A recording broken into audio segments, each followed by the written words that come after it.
અમન બોલ હાલ. નમસ્તે, મારું નામ જોગરાજા ભૂમેશ્વર અશ્વિનભાઈ છે. મારું નામ શેખ મોહમ્મદ જિગ્નેશભાઈ છે. અમે શ્રી અજમેરા કુમાર પ્રાથમિક શાળા વિછિયામાંથી આવીએ છીએ. હું તમને આજે ભાગાકાર વર્કિંગ મોડેલ દ્વારા આપને ભાગાકાર શીખવાડીશ. આશા છે આપ શાંતિથી ભાગાકાર શીખો. क्या बात कर रहे हैं बाबा? સૌપ્રથમ આપણે કોઈ એક રકમ પસંદ કરીશું. ઉદાહરણ તરીકે આપણે 8/3 રકમ પસંદ કરી. હવે ભાજ્ય સંખ્યા 8 છે તો આપણે 8 ડ્રો લઈશું. હવે ભાજક સંખ્યા 3 છે તો 3 ના જૂથ બનાવી એક કપમાં મૂકીશું. હવે કપની ગણતરી કરતા જે સંખ્યા મળે તે ભાગફળ થાય. આપણે કપની ગણતરી કરીએ 1 અને 2 તો આપણું ભાગફળ થશે 2.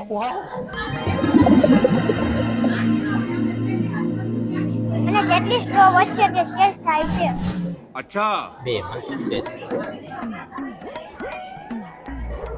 આભાર.